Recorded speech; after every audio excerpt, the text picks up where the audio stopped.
Okay, so thank you all so much for taking time out of your day today to be here. And today we are going to be talking about nutrition myths busted. And the reason this is such an important topic is because there are so many misconceptions out there about nutrition and what really is going to support and fuel your body. So today we're going to break some of those down. Next, please.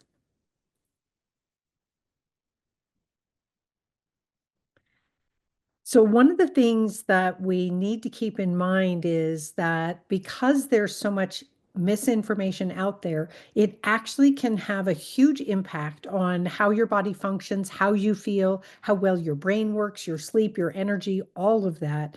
Because if we're not nourishing our body on a deeper level, then we are not getting the resources that our body needs. And unfortunately, there's a lot of confusion out there. It can be really difficult sometimes to know how to support yourself and your wellness. And that's why programs like Bauman College are so important. We break it down, we delve into the science, and we help you learn what you really need to know about nutrition. Next, please. So part of the issue that we run into with our, the way that there are so many different things out there for health and wellness and food in general. Unfortunately, Dr. Google tends to serve for a lot of people as an answer and really not well qualified to do that. Dr. Google's not a Bowman grad, just saying.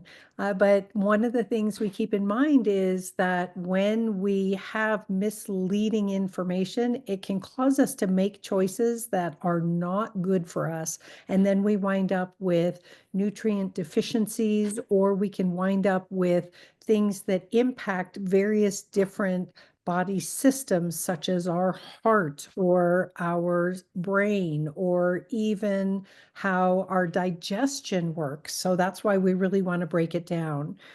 And part of the other challenge is that so much of how our body functions is a long-term plan. It's not like you eat a Twinkie and wake up the next day with diabetes. These are choices that add up over time. So we want to make sure that we are nourishing as much as possible, keeping in mind that this is a long-term, lifelong goal. Next, please. One of the things we also need to keep in mind is that our food culture is such an important part of how we nourish ourselves. And some of that is simply our modern day culture where we see all kinds of ads on television, even in movies or on TV. That is part of our surrounding immediate culture. And then there's also deeper cultural shifts that have to do with the culture that we grew up in. If your family grew up eating a certain way, that it may be what you instinctively choose, even if it's something that is perhaps not going to be the optimal choice for you. And then we also have to remember that when we have food myths, those tend to be tied more towards food fads like extreme dieting or quick fixes or promoting certain things that food producers are pushing because that's what makes them money. And instead, we have to learn how to break it down and really look at it as an informed consumer who is making the best, healthiest choices that we can. Next, please. All right, so here's our first big myth. And unfortunately, this one has been around for a very long time. Believe it or not, this myth goes back all the way to the 80s, if you can believe that. And it basically says that if you eat fat, you will get fat. And interestingly enough, it's actually the opposite. But part of the reason we believe this is because back in the late 1970s, 1977, there was a US dietary goal, and the government was putting together nutrition information. When it did that, unfortunately, it also had a lot of input from food producers and other organizations, and they were trying to promote what we refer to as fake fats, essentially things like margarine and other partially hydrogenated fats, certain vegetable oils that are not nourishing choices. And what we know now, years later, after lots of dietary studies, is that it turns out healthy fats, nourishing fats, are the things that are going to support your body, going to help you make good quality, proper levels of hormones, and also to support our brain. And there are also studies that show diets that are healthy, that are comprised of healthy fats, actually support better heart health. That's because your body knows how to use these nourishing fats.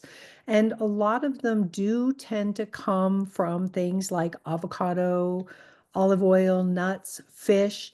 It can also come from things like coconut oil and some other substances, but remembering to keep these healthy fats as a part of your diet will help keep you functioning as well as possible. Next, another good source of fat is eggs. They're also a great source of protein. They do happen to have cholesterol. And so there was a myth that was created that said eggs are bad for you. You should never eat eggs. They're terrible for your heart. And so all of a sudden, lots of people stopped eating eggs.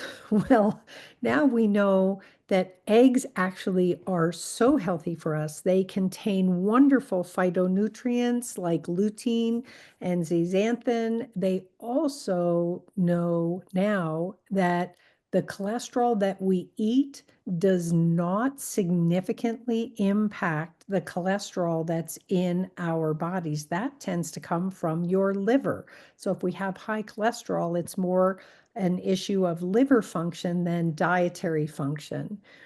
The other thing that's really important to remember is that for many of these foods that we're talking about, where that used to be demonized and now we're adding them to the diet, they are such deeply nourishing choices. And many of the alternatives that have been suggested are not going to nourish our body. They're not going to provide micronutrients and phytonutrients and vitamins and minerals and all sorts of things that nourish our body. Like everything else, we do want to eat them in moderation. It's not like I'm telling you to go out and eat a dozen eggs a day, but we want to make sure that we are being mindful about the choices that we're making and always choosing real whole foods over highly processed or highly fractionated foods because they've been broken down in such a way that makes it easier for the food producers to make a shelf-stable product that may not actually be nourishing you well. Next, please. Myth number 3, and I alluded to this in slide number 1, that margarine is better than butter. Margarine is not better than butter. First of all, it's made from vegetable oils that have been treated to make what is normally a liquid more solid at room temperature. Unfortunately, that does not do your body well at all. And it is important to know that although these are what are referred to as PHOs, partially hydrogenated oils, back in 2015, the United States government banned trans fats, which is what partially hydrogenated oils are. It does not mean that they're not still making margarine. They're simply, instead of using partially hydrogenated, using a fully hydrogenated product. Still not a good choice. Margarine is not ever better than butter, and I do not encourage you to use it for anything. And that also includes the margarine adjacent products, things that are listed in or seen on the grocery store shelves that are plant-based. Unfortunately, they are still going to be hydrogenated fats and not a good choice. Next. Thank you. Here's another myth that has been really challenging for so many people. And now we're sort of shifting the other way. But For a long time, it was that carbs are always good. You can eat all the carbs you want, and those are fabulous for you. And if you look at the old food pyramid, you will see that there were 6 to 11 servings a day. That is an awful lot of carbohydrates. The challenge is carbs can be good. However, we don't need quite that much carbohydrate, and highly processed carbohydrates are going to cause blood sugar spikes. Excessive consumption over time can lead to insulin resistance, and we're trying to avoid those simple carbohydrates. Initially, there was no difference between simple carbs and complex carbs. It was just carbohydrates on the dietary pyramid.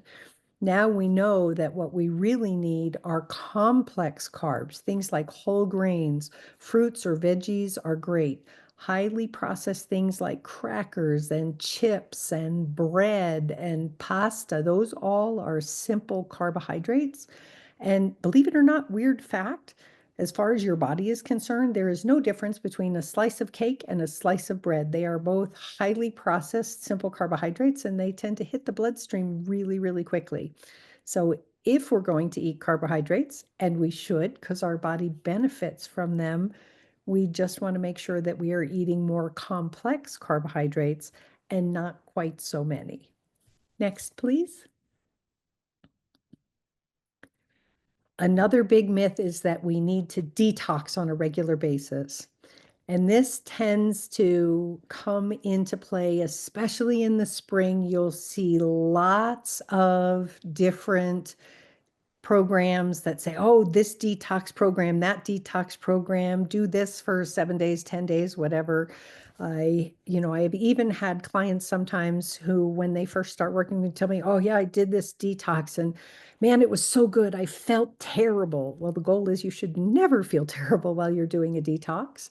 And it's also important to know that your body already detoxes itself on a regular basis. That's what your skin, your liver, and your kidneys are good for.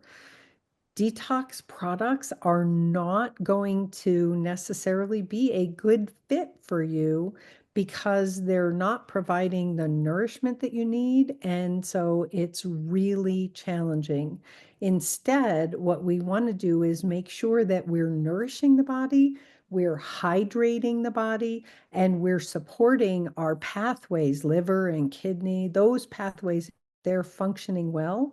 Our body will be detoxing as it goes and does just fine without extra assistance from some of these poorly created programs. Next, please. One of my least favorite items ever created at the grocery store, the 100 calorie snack pack. Somewhere along the line, somebody decided that 100 calories was a great number. And so we should just make everything 100 calories, and then it'd be really easy to know how many calories you're eating. Well, the challenge with that is just because it's 100 calories doesn't mean that it is healthy or nourishing for you. 100 calories is 100 calories, but most of these packages tend to be highly processed. They're low in nutrition, they're high in sugar or sometimes high in salt, and they have tons of additives in them. Not a great choice.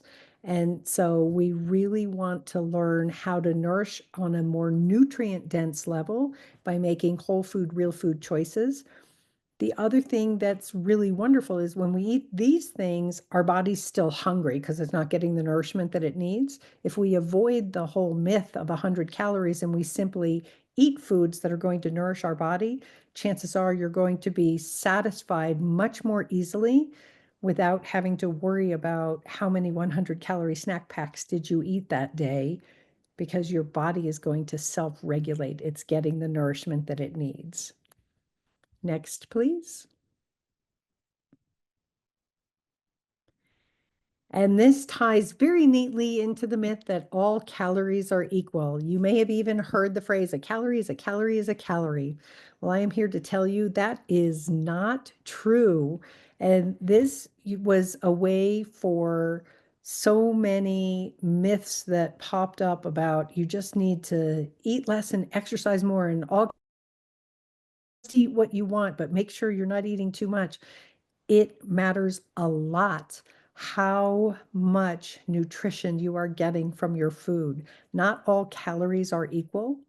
There is a huge difference, for example, between 100 calories of donut and 100 calories of salmon. As a matter of fact, going back to the myth of the 100-calorie snack pack, 10 peanut M&Ms is 100 calories. I also don't know too many people who only eat 10 peanut M&Ms, but 10 peanut M&Ms is 100 calories. And it comes loaded with lots of sugar, artificial colors, other processing ingredients, things that are not a great choice.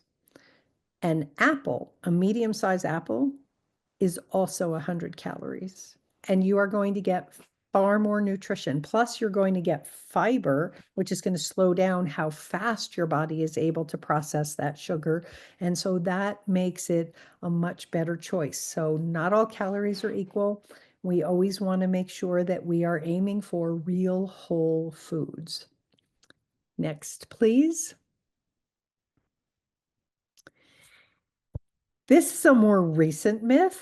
I think it started about 5 years ago that celery juice was just great for everything. And let me tell you, grocery stores loved this one because they could take all that celery that they were not selling and turn it into juice, and they could sell the juice. They were selling tons of juice. They could barely keep it in stock. And here's the thing, celery has some nutrition in it and can be a good food choice, but celery comes with a ton of fiber. If you are just drinking the juice, you're getting a little bit of nutrition, but you're not getting any of the fiber. And I promise you, while it's hydrating, it is not a detox miracle. It is not going to miraculously heal chronic illness in any way, shape, or form. So we want to make sure, again, that we're just being mindful about these things. When we hear this magic fix that everybody needs to do, we have to stop and think, is that true? And then if we think there might be something to it, to be able to dive into the science. And that's one of the things that we teach here at Bauman College is how to do the research and how to dive into the science so that you can evaluate for yourself if something really is what the myth says it is. Next, please. The last thing that I want to share with you before we turn it back over to these other wonderful people here on the call is that it is very important to remember that social media has no nutrition training. And unfortunately, many of the people who are out there on social media do not have a nutrition background. They found something that is either a great soundbite or that has caught that media attention and the world has taken off with it. TikTok, Dr. Google, all of those other social media platforms, those are not necessarily your friend. It really is important that you take the time to look at the credentials and the training of the person who is promoting this information. Do they understand what they're sharing? Do they have a background that allows them to really share nutrition information and to be able to help you learn how to make choices that are going to support your bio-individual body, because we are not all the same. No one nutrition plan out there is right for everybody. And so we really have to learn to be able to break it down and be able to make mindful, balanced, informed choices about what we are doing. Next, please. And so I want to thank you for giving me a few minutes of your time to break down some of these nutrition myths. And I am excited for you to learn more about the benefits of attending Bowman. Thank you so much, Michelle.